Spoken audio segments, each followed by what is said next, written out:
un versículo que dice en Mateo capítulo 25, versículo 21, y el Señor les dijo: bien, buen siervo y fiel, sobre poco has sido fiel, sobre mucho te pondré, entra en el gozo de tu Señor. El Señor está hablando aquí acerca de los talentos que le había dando esta parábola a sus siervos y qué hicieron cada uno de ellos con los talentos que el Señor le ha dado. Donde aquel que se le dio quizás uno fue infiel y lo escondió, dice, porque temía de lo que su siervo, de su Señor le podía hacer, pero a cada uno fue recompensado según el Señor quiso y según el Señor ellos habían sido fieles. Ahora, ¿tienes la noción de la importancia de las pequeñas cosas o el valor de las pequeñas cosas que tú haces o que el Señor te manda a hacer? Te cuento una historia. Había un hombre que trabajaba en un frigorífico.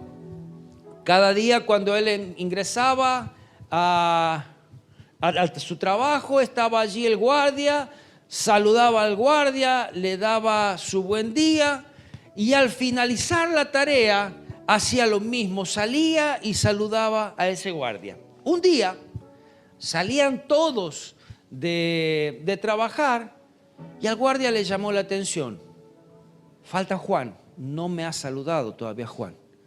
Pero no puede ser, decían los demás, ya salieron todos. No, él no ha salido todavía. Entonces, dentro de su preocupación empezó a buscarlo. Él no salió, algo pasó. Y había cámaras frigoríficas gigantes allí. ¿Qué había pasado? Antes de terminar su tarea de trabajo, Juan se acordó de una herramienta que dejó dentro de una de las cámaras. Cuando fue a sacarla, la cámara se le cerró tras de él y quedó encerrado en una de las cámaras y que tenía mucha seguridad. No había manera de que pueda salir. Era un día sábado, no volvían hasta el día lunes. En su cabeza ya pensaba: ¿qué hago con menos 20 grados aquí adentro? Golpeaba las puertas, pero ¿quién lo iba a escuchar si ya salieron todos? Y hasta el día lunes ya iba a amanecer muerto y congelado. Pero allí estaba en su pensamiento cómo iba a hacer para salvar su vida. Pero este guardia no quedó tranquilo. Entonces empezó a buscar por toda la planta y no lo encontraba, hasta que en la desesperación de Juan dentro de las cámaras golpeaba y el guardia escuchó. El gerente todavía no había salido, no se había ido a su casa, fue y lo llamó. Y esa cámara aún tenía códigos de seguridad.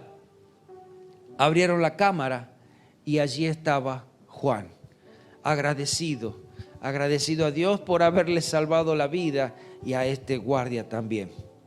¿Qué fue lo que lo salvó a Juan? ¿Sabes qué salvó a Juan? El saludo. ¿Cómo puede un saludo salvarnos? A Juan lo salvó. El saludo nos habla de respeto, nos habla de honra, nos habla de la importancia de la otra persona también. Pero en esa ocasión, el saludo a Juan le salvó la vida. Y de eso quiero hablar, de las pequeñas cosas que nosotros podemos hacer, que parecen insignificantes, pero tienen gran valor. Siempre hablamos de los discípulos de Jesús, de los más renombrados. ¿Quién no nombra a Pedro, a Juan, a Jacobo y a otros? Pero otros discípulos, no por ser menos nombrados, dejaron de tener mucha importancia. En pequeñas cosas demostraron su grandeza. Uno de ellos, discípulo de Jesús, era Felipe. Felipe fue aquel que, al encontrarse con Jesús, no dudó en ir a buscar a su amigo Natanael y decirle: hemos encontrado al maestro. Mire, allí lo dice, lo leamos en San Juan capítulo 1, versículo 45 al 51, cuenta esta hermosa historia. Después de haberle contado esto a Natanael, Natanael también siguió a Jesús. Felipe dice así: halló a Natanael y le dijo: hemos hallado a aquel a quien escribió Moisés en la ley, así como el profeta, a Jesús, el hijo de José de Nazaret. Natanael le dijo: ¿de Nazaret puede salir algo bueno? Y le dijo Felipe: ven y ve. Y cuando Jesús vio a Natanael que se le acercaba, le dijo: he aquí un verdadero israelita en quien no hay engaño. Le dijo Natanael: ¿de dónde me conoces? Respondió Jesús y le dijo: antes que Felipe te llamara, cuando estabas debajo de la higuera, te vi. Mira, si no vas a obedecer la orden de Dios de hacer una cosa pequeña, tan solamente como ir a decirle a Natanael: hemos encontrado al Maestro, hemos encontrado a Jesús, hemos encontrado a quien de quien hablan las Escrituras. Y Jesús sabía muy bien: antes que Felipe te llamara, yo ya te había visto. ¿Cómo entras dentro de los planes de Dios en las pequeñas cosas? Y si Felipe no lo llamaba, ¿cómo Natanael se enteraba? Dios tiene su manera, pero Felipe obedeció. 49, respondiendo Natanael le dijo: Rabí, tú eres el Hijo de Dios, tú eres el Rey de Israel. Respondió Jesús y le dijo: porque te dije, te vi debajo de la higuera, crees, cosas mayores que estas verás.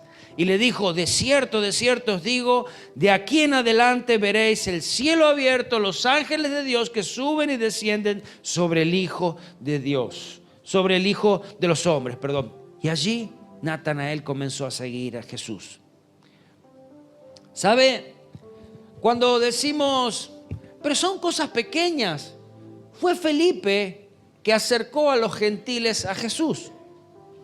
Dice San Juan capítulo 12, versículo 20 al 22, había ciertos griegos entre los que habían subido a adorar en la fiesta. Entonces pues se acercaron a Felipe, que era de Betsaida de Galilea, y le rogaron diciendo: Señor, quisiéramos ver a Jesús. Yo me imagino acá tuvieron un buen presentimiento o lo conocían a Felipe. Si se hubiesen acercado a Pedro, Pedro los corría, pero se acercaron a Felipe. Felipe tuvo esa sensibilidad, Felipe tuvo ese sentir, Felipe tuvo esa pequeña cosa que Dios te da. Entonces fue Felipe y le dijo a Andrés. Ahí encontramos esa dupla maravillosa, una dupla que entendía que valía la pena las pequeñas cosas, que valía la pena hacer lo que quizás nadie lo quiere hacer. Y fue Felipe y le dijo a Andrés: che, Andrés, allá hay unos gentiles, hay unos que quieren ver a Jesús, ¿qué hacemos? Mire, quieren ver a Jesús. Entonces Felipe, 22, fue y se lo dijo a Andrés. Entonces Andrés y Felipe le dijeron a Jesús. Yo no sé qué va a hacer Jesús con estos gentiles, pero Jesús, aquí los traigo delante de ti. Yo no soy nadie para decir: este sí, este no, este se acerca a Jesús, este no se acerca. Yo voy a acercar a todos a Jesús. Jesús es el que tiene que decidir. Así era el pensamiento de ellos. Hicieron lo correcto y lo llevaron a Jesús. Felipe, dentro de los discípulos, fue el que calculó cuánto de dinero se necesitaba para alimentar a esos 5,000 hombres, casi 20,000 personas que estaban allí delante del Sermón del Monte. Y lo dice allí en San Juan 6, 7 al 9. Felipe le respondió: 200 denarios de pan no bastarían para cada uno de ellos tomarse un poco de pan. Uno de sus discípulos, Andrés, ahí está el otro discípulo de las pequeñas cosas. Andrés, que andaba quizás en medio de la multitud diciendo: ¿qué hacemos? No sé, yo me voy a buscar algo. A ver, me pongo en acción para ver cómo podemos ayudar a toda esta gente. Andrés dice, hermano de Simón, Pedro le dijo: aquí está un muchacho que tiene 5 panes de cebada y 2 pececillos. ¿Más qué es esto para tantos? Hizo lo correcto. Dice: yo sé que no es mucho esto para tanto, pero Jesús, delante tuyo, en tus manos. Fíjate. Andrés tomó esa iniciativa de buscar, aunque sea, no sé, la punta del ovillo del hilo. Buscar una pequeña salida.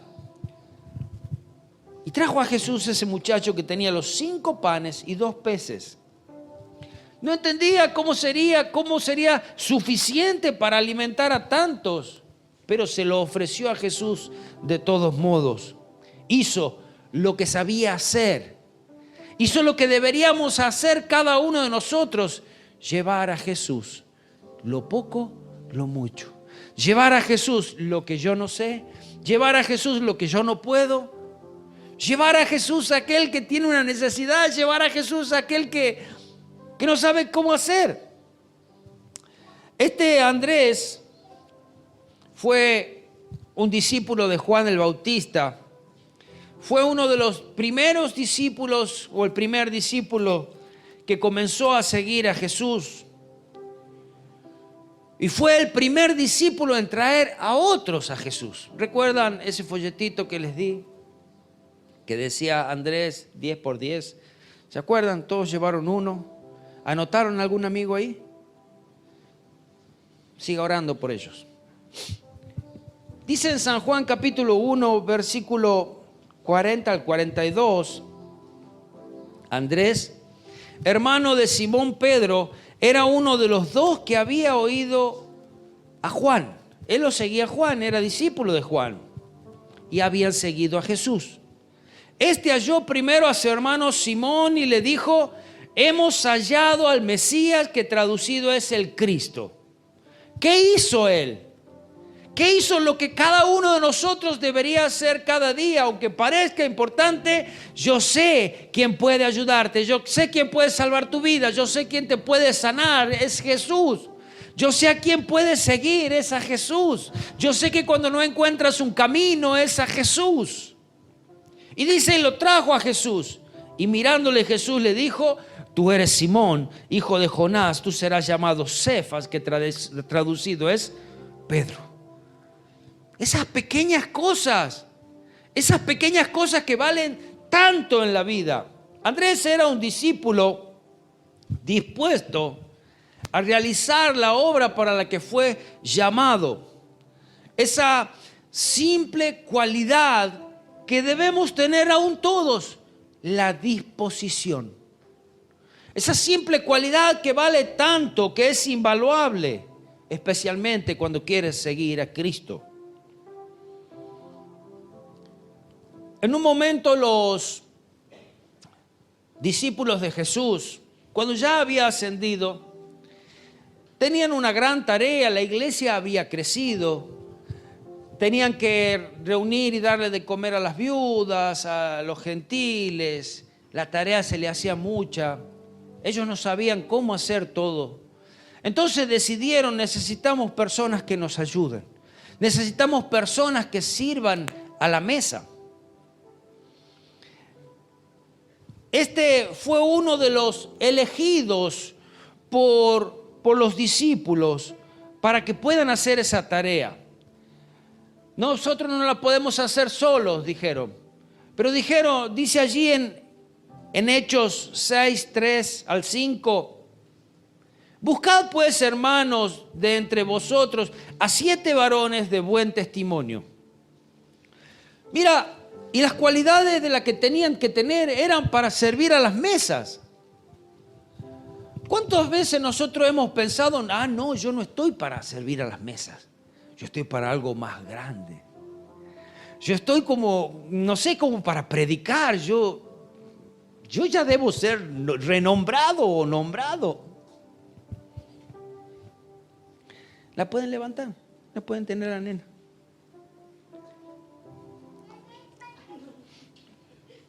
Buscad pues, hermanos, de entre vosotros a 7 varones de buen testimonio, llenos del Espíritu Santo y de sabiduría, a quien encarguemos de este trabajo. Era un trabajo, podríamos decir, de ser mozos. No, yo no voy a servir. Hay una frase que dice: el que no sirve. ¿El que no sirve? Ok, Quedamos ahí. Dice, y nosotros persistiremos, porque era la tarea más importante que tenían que hacer los discípulos, y nosotros persistiremos en la oración y en el ministerio de la palabra. Agradó la propuesta a toda la multitud y eligieron a Esteban, varón lleno de fe y del Espíritu Santo, a Felipe, a Prócoro, a Nicanor, a Timón, a Pármenas, a Nicolás, prosélito de Antioquía. Ahora, estos hombres llenos de fe, estos hombres llenos del Espíritu Santo que servían a la mesa, no solamente eran hombres que servían a la mesa y de ahí se desconectaban de todo, sino que sabían a quién servían, sabían al Dios que seguían, estaban llenos del Espíritu Santo y estaban dispuestos a lo que el Señor los mande hacer.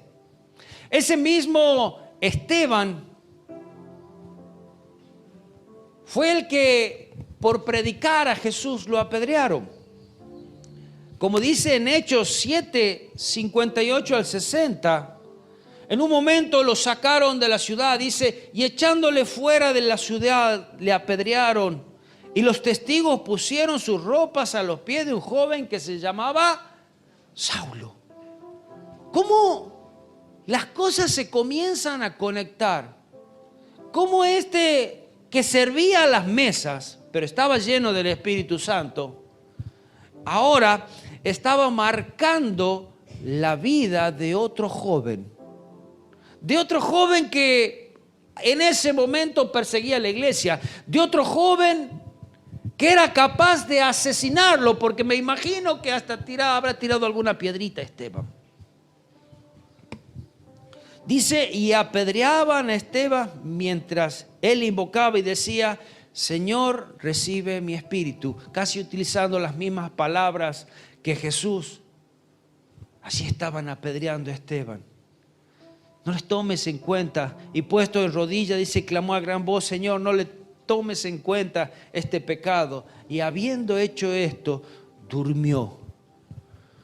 Pero cuán importante era, Señor, me están matando. ¿Qué de importancia tiene? ¿Sabe? Delante de ese que estaban matando estaba el próximo gran misionero del mundo. Esa muerte dice, si este que lo están matando tiene tanta fe en Cristo, si a este que lo están matando cree en el Señor, aún así no lo critica, aún así no protesta, ¿qué podría hacer yo? Yo me imagino que todo eso, aparte de lo que el Señor había hecho después y la manera que lo llamó a Saulo, había calado muy fuerte en el corazón de Saulo. Podría decir Esteban, ¿de qué sirve? ¿De qué sirve morir? ¿De qué sirve proclamar el nombre de Dios? ¿De qué serviría? Parecía pequeño, pero estaba poniendo una gran semilla en el corazón de Saulo.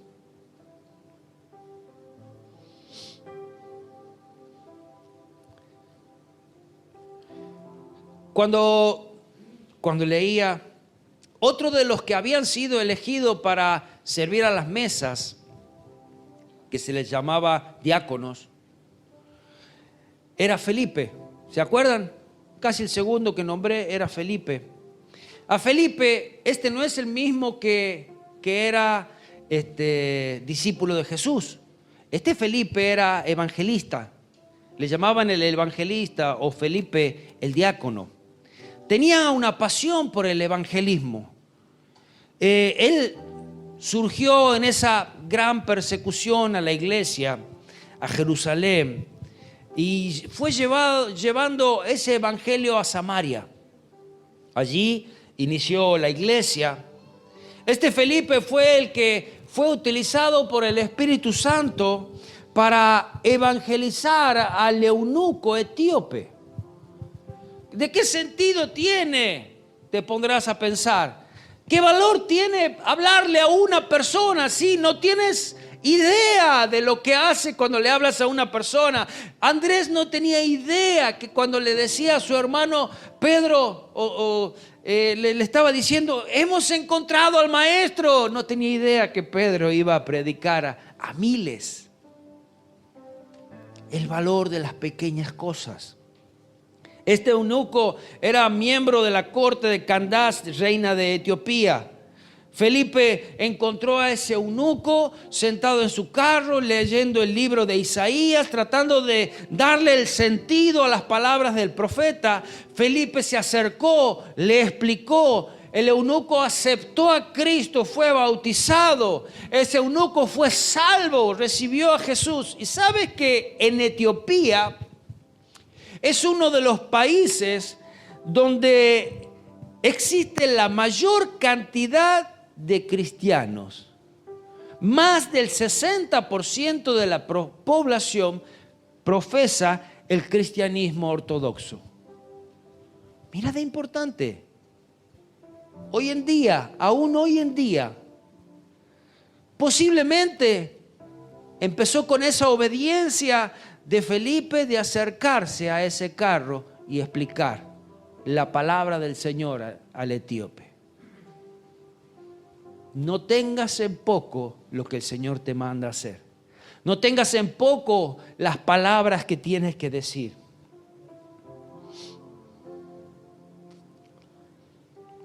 Los que estuvieron detrás del ministerio de Jesús no trabajaban porque estaban dedicados al ministerio.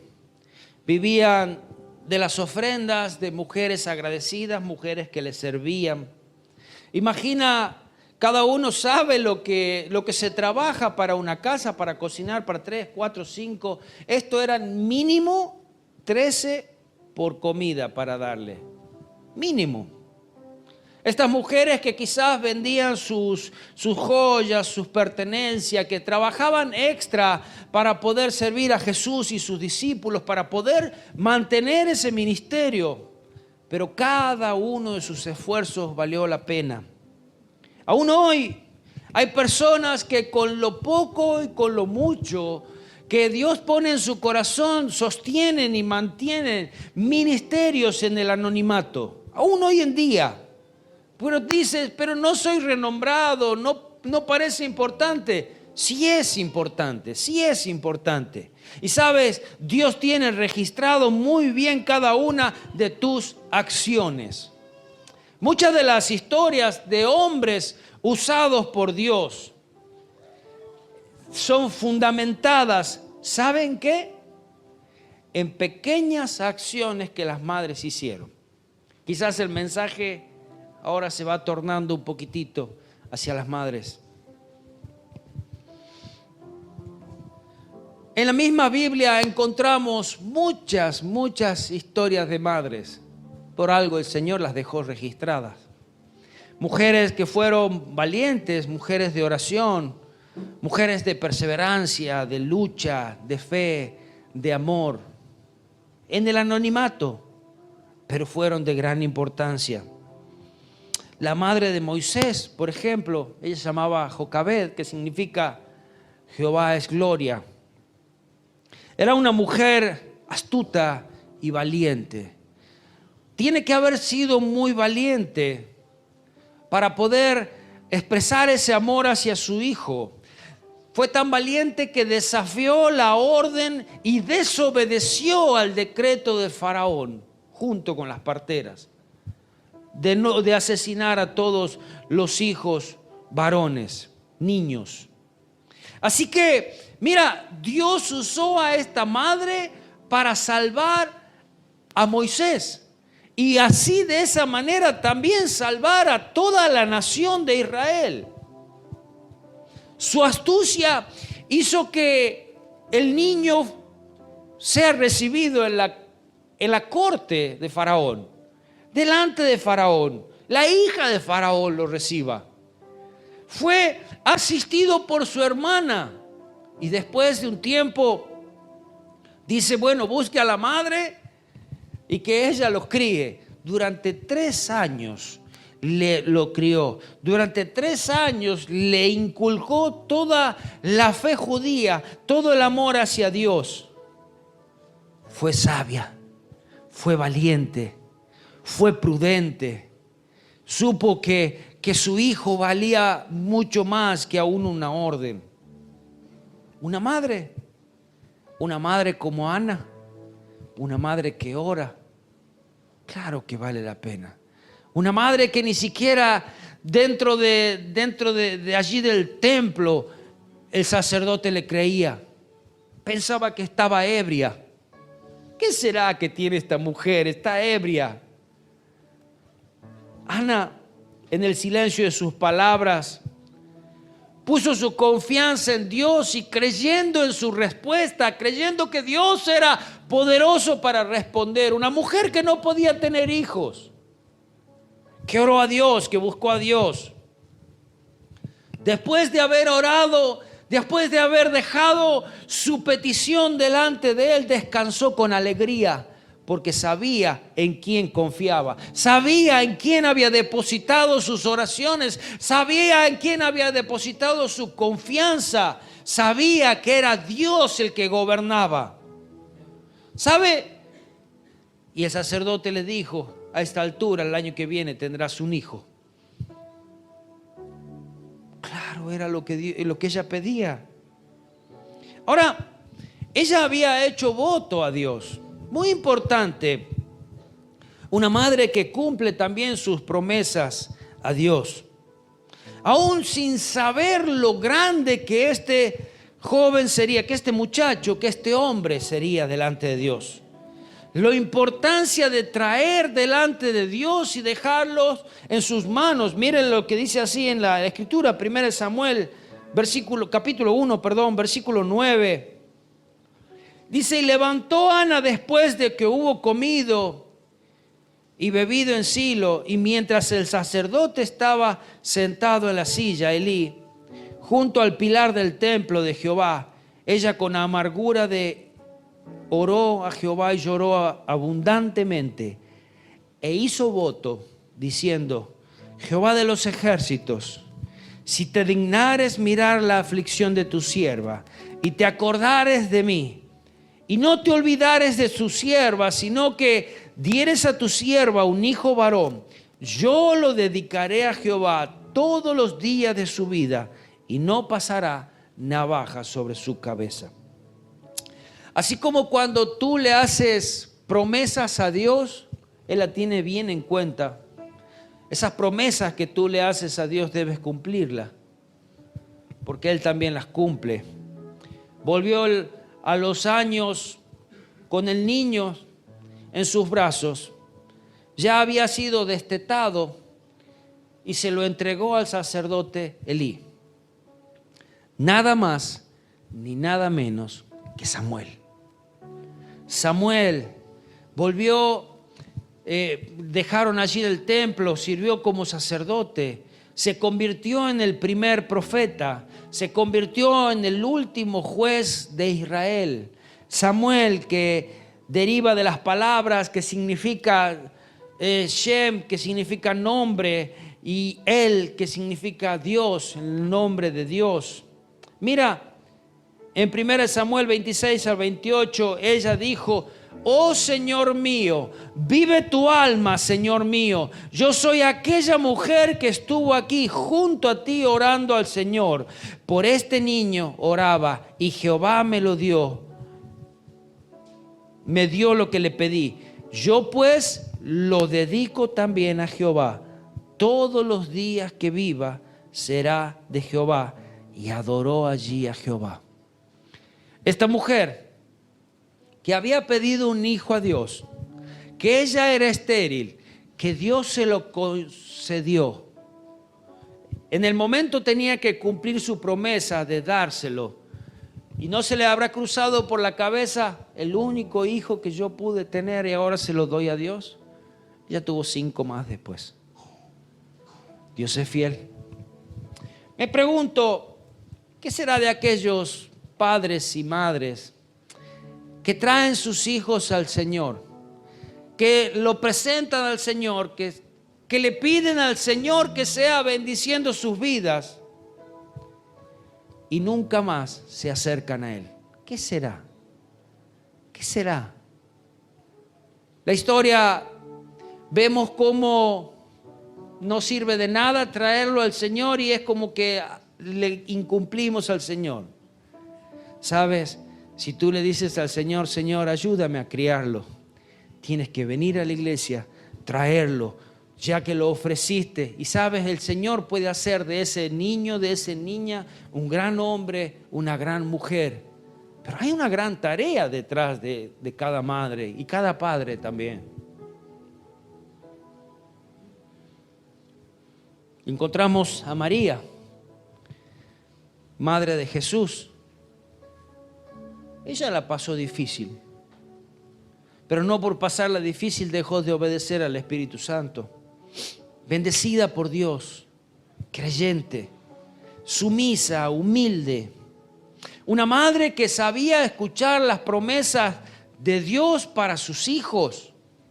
Ella guardaba, dice, cada palabra en su corazón. Y no es que al escuchar las promesas de Dios dijo, bueno, hacer lo que vos quieras. No lo dejó a Jesús que haga lo que Él quiera.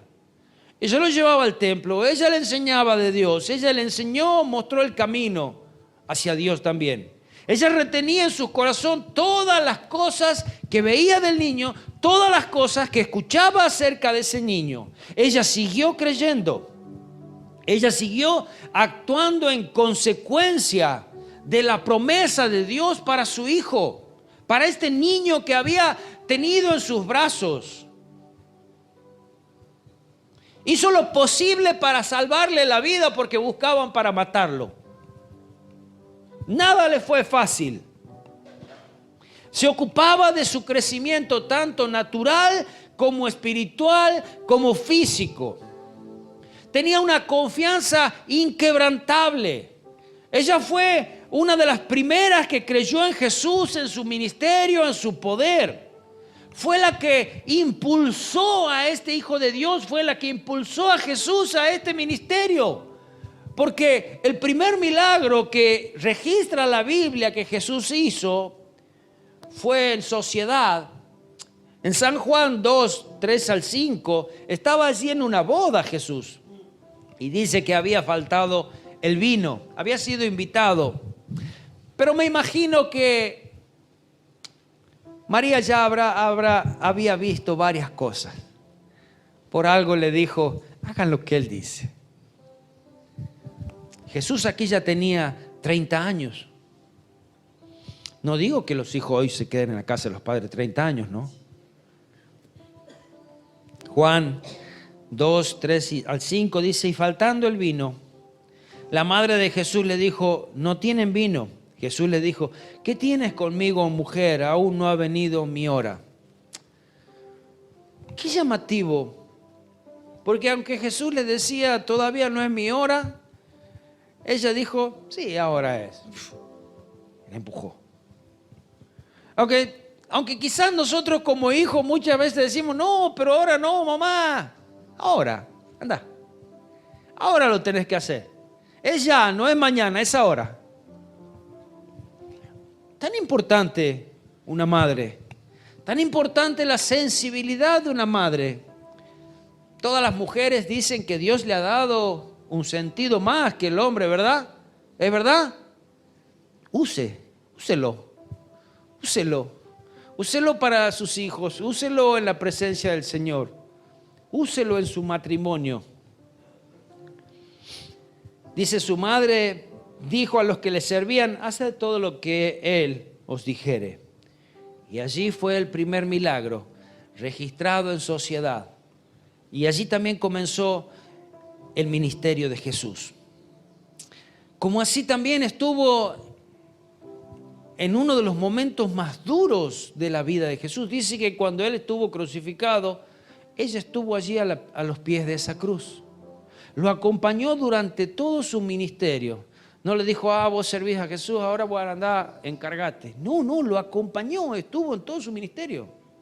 Y ella tenía otros hijos también los llevaba ahí a veces. Dice, estaba junto a la cruz su madre, la hermana de su madre, María, mujer de Cleofas y María Magdalena. Ella también creyó en el ministerio de Jesús. Ella creyó quién era Jesús. Ella creyó a Jesús. Ella no dijo, pero si vos sos mi hijo. Ella sabía que Jesús era hijo de Dios. Ella sabía que había sido solamente una herramienta usada por Dios. No intentó atribuirse ninguno ni de los milagros, ni de los beneficios, ni del ministerio de Jesús. Ella sabe, dice que en Hechos 1:14, todos perseveraban unánimes en la oración y ruego con las mujeres y con María, la madre de Jesús, y con sus hermanos. Allí estaba. Jesús le dijo, vayan a Jerusalén, esperen allí la promesa. ¿Y quién estaba allí? Ella. Estaba allí ella, orando. La Escritura no cuenta más acerca de María. La Escritura sigue hablando de los discípulos, de cada uno de los que sirvieron a Jesús, de cada uno de los que obedecieron, pero María terminó allí su nombre. Dejó de ser nombrada. O quizás tengas que ser sumado a como cada una de estas mujeres que fui nombrando. Quizás tengas que ser como la madre de Timoteo, como la abuela. Dice, no, las abuelas estamos para malcriar. Y no, ¿por qué? ¿Por qué no enseñar la palabra de Dios también? Dice 2 Timoteo 1:5-6, trayendo a la memoria la fe no fingida que hay en ti, la cual habitó primero en tu abuela Loida y en tu madre Eunice, y estoy seguro que en ti también. Que la palabra del Señor, si eres abuela, eres casi la segunda madre. Enséñale, malcríalo, pero enséñale la palabra del Señor. Enséñale a buscar a Dios. Llévalo hacia Dios. Llévalo así como lo hizo con su hija, que fue la mamá de Timoteo, de este gran predicador, de este gran hombre de Dios también. Ejemplos de fe, ejemplos de perseverancia. ¿Cuán importante es la influencia de una madre? ¿Usted se imagina? Dios no le dio a ser madre para tener un hijo y después traerlo al mundo y después tirarlo por ahí que sea lo que el mundo quiera. No, Dios le ha dado un hijo o muchos para que usted los lleve siempre hacia Dios y para que busque lo mejor para Él. Mire, le doy 2 ejemplos de la influencia de una madre. Y ya con esto voy casi terminando. Dice, la mujer madre es la que mayor influencia ejerce en el mundo. A ella ha sido dado por Dios el bendito privilegio de moldear el corazón de sus hijos. Nadie está más cerca del corazón de un hijo que una madre. Ha estado dentro de una madre durante 9 meses. Y después cuando salió estuvo al pecho de la madre durante casi 2 años más. Hasta que ese guricito comenzó a comer otras cosas, ya a correr solo, pero no dejó de buscar a su madre en cada momento. O sea que es un gran privilegio de una madre poder moldear el corazón de sus hijos, educar su carácter, guiar su vida, haciendo de él lo que ella quiere que sea. No digas y no creas que el mundo tiene que hacer con tu hijo lo que el mundo quiere. Tú tienes que formarlo. Tú tienes que llevarlo. Tú tienes que estar con él. Te doy el ejemplo de 2 madres. La mamá de Lamartine, que es un poeta, fue una mujer de profundo espíritu religioso, de gran ternura, que continuamente se ocupaba y preocupaba del porvenir de sus hijos. El gran poeta francés fue, por la influencia de su madre, un hombre religioso de gran ternura, un hombre eminente tanto por su carácter como por su brillante inteligencia. ¿Quién fue que lo llevó a eso? Fue su madre. Como también la madre de Lord Byron, otro poeta, fue una mujer frívola, de poco espíritu religioso, que se burlaba de todo hasta de la cojera de su propio hijo. Y el poeta inglés fue por la influencia de su madre un hombre incrédulo y burlón, de brillante inteligencia, pero de un carácter brusco, de un corazón empedernido. Lo que las madres pueden hacer con sus hijos. Las cosas que la madre que pueden hacer con sus hijos. ¿Cómo pueden hacerlas ellos, hombres nobles, dignos, grandes, u hombres bajos e indignos? La madre lo puede. Para mí, la madre en el hogar es de mayor importancia que en cualquier otro lugar. Así que, mamá, si te ha tocado ser una mamá en el hogar, una ama de casa, como dicen, la ama de casa no cobra nada, pero la ama de casa es la que más gana. Porque la ama de casa es la que cría a sus hijos cada día, la que está con ellos, la que conoce cada movimiento, cada respiro, la que conoce su corazón, la que conoce sus caras, la que conoce lo que le pasa, la que conoce sus gustos. Si yo le pregunto a cualquiera de una mamá, a cualquier mamá de acá le pregunto, ¿cuánto calza tal hijo tuyo? Ella lo sabe. Si a mí me preguntan cuánto calza uno de mis hijos, yo no sé.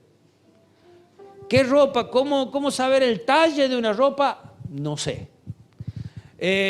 Yo si le veo la cara, de pronto no sé si le está pasando algo. Y ella dice, algo le está pasando. ¿Cómo sabe? Yo no sé.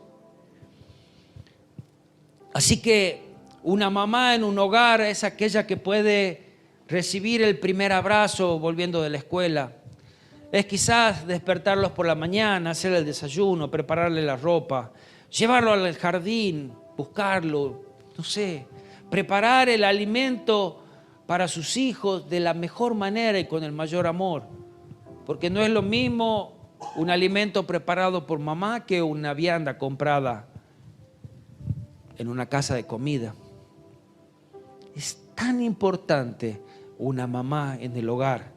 Así que si te ha tocado ser una ama de casa, una mamá que está al lado de tus hijos, has tenido la mayor bendición que una mujer puede tener. Esa mujer es más importante que si hubiese sido presidente, que si hubiese estado en una empresa, que si ganase millones. Es más importante porque está formando futuras generaciones, porque está formando a sus hijos, porque está formando a sus hijos como ellas quieren.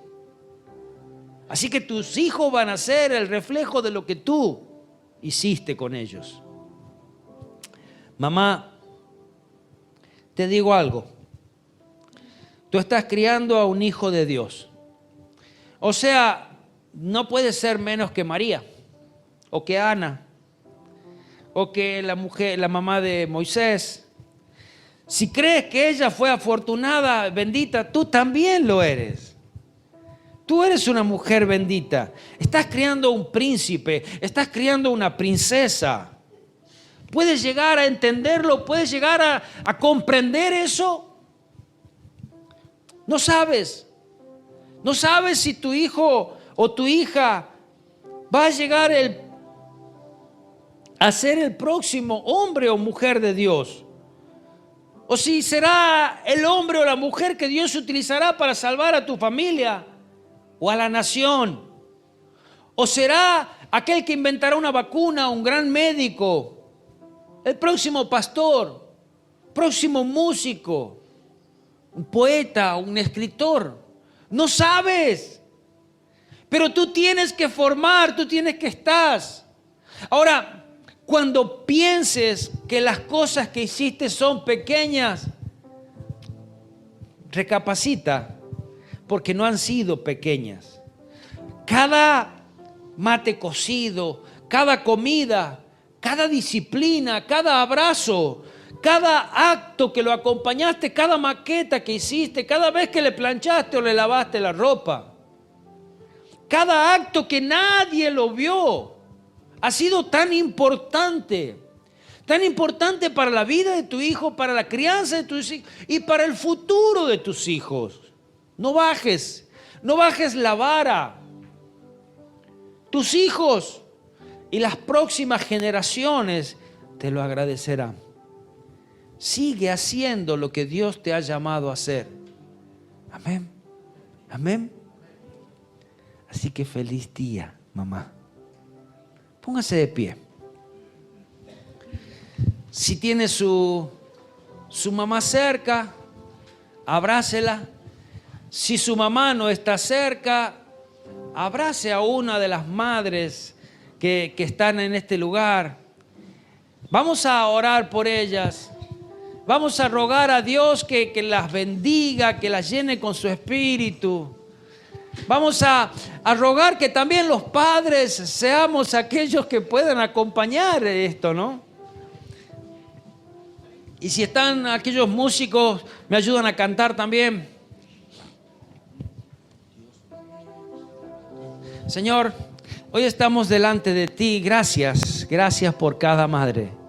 Gracias por cada familia. Gracias porque cada familia se forma también con un padre. Señor, pero yo te ruego en este día que tú bendigas en gran manera a cada mamá. Que fortalezcas sus brazos. Señor, que llenes su corazón.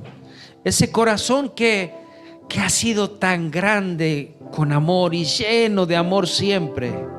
Señor, que cada lágrima que ha sido derramada por sus hijos, tú la has visto, tú la has juntado, Señor, son un tesoro para ti. Señor, gracias por cada madre. Señor, gracias por la fortaleza que le diste, gracias por las noches de desvelo. Gracias porque ellas pudieron ver y pudieron entender aún cuando estábamos enfermos, cuando no sabíamos qué hacer, cuando dieron el consejo correcto. Señor, gracias por cada madre que se ha acercado y ha entregado tu vida a ti, su vida. Señor, gracias por cada madre que busca en ti la fortaleza, la vida, la esperanza. Gracias por cada madre que pone a sus hijos en tu presencia cada día, cada mañana, cada noche. Señor, que vela por sus vidas, por sus espíritus.